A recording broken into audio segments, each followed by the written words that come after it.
Hello, आता आपण बघणार आहोत तुला जमणार आहेचा एपिसोड रिव्ह्यू.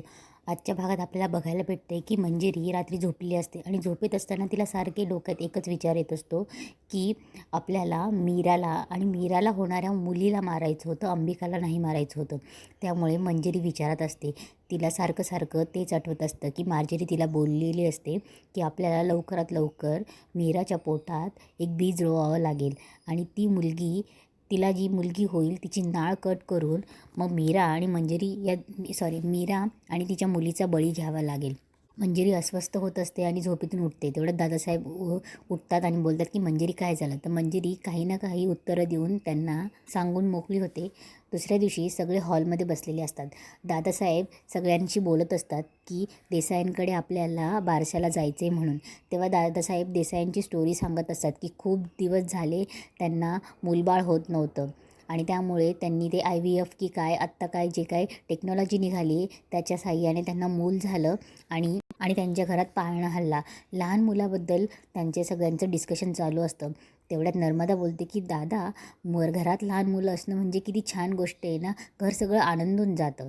तेवढ्यात मंजिरीही सांगत असते की लहान मूल असल्यावर काय होतं काय नाही. मंजिरीचा रोग एकच असतो की मीराने आणि अथर्वने मनावर घ्यावं, कारण की मंजिरीचा प्लॅन हाच असतो की मीराला जर मुलगी झाली की पुढे जाऊन तिचा आणि मीराचा बळी तिला एकसाथ घेता येईल आणि कवडीत कैद करता येईल म्हणून. तेव्हा मंजिरी लहान मुलाबद्दल सांगत असते. तेवढ्यात अनन्याला ही गोष्ट क्लिक होते.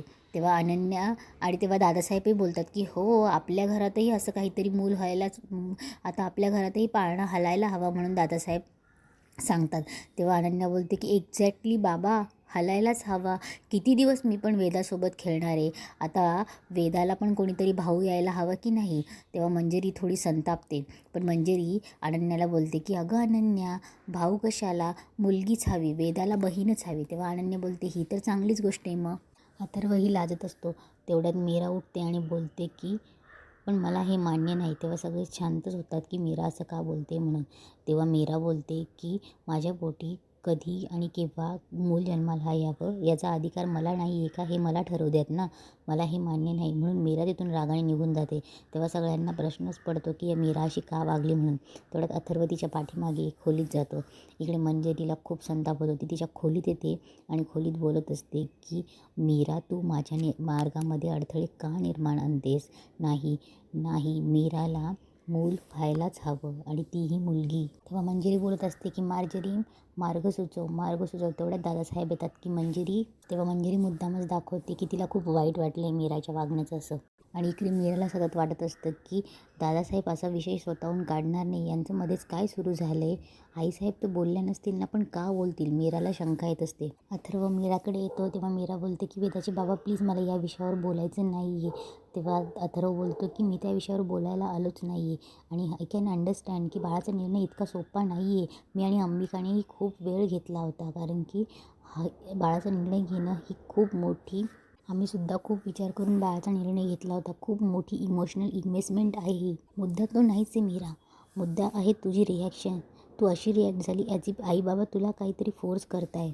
तेव्हा मीरा बोलते की सॉरी, माझ्याकडनं चुकून झालं, हे मला कळलंच नाही. तेव्हा अथर्व बोलतो की आय कॅन अंडरस्टँड. तेव्हा अथर्व तिला समजत असतो की मीरा, सगळ्यात आधी महत्त्वाचं आहे की नवरा बायकोचं नातं किती हेल्दी असणे, मग पुढे जाऊन बाळ होणं हे नंतरचा टप्पा आहे. तेव्हा अथर्व तिला विचारतो की असं तर नाही आहे ना की तुझ्या मनात आपल्या नात्याबद्दल संशय म्हणून तू असं बोलतेस. तेव्हा मीरा बोलते नाही, तसं बिलकुल काही नाही. तेव्हा अथर्व बोलतो ठीक आहे, पण हे बघ अगं, आई बाबा इमोशनल होऊन बोलत आहेत. तेव्हा अथर्व बोलतो की आपल्याला त्या दोघांना एकदम मॅच्युअरली हँडल करावं लागणार आहे मीरा. बघ, मी समजू शकतो की इथून पुढे या मुद्द्यावर तुझ्याशी कोणीही काही बोलणार नाही आणि फोर्सही नाही करणार, ठीक आहे. तेव्हा मीराही त्याला होकार पुरवते. इकडे मंजिरीला दादासाहेब समजत असतात की मला तुझी तळमळ कळते म्हणून.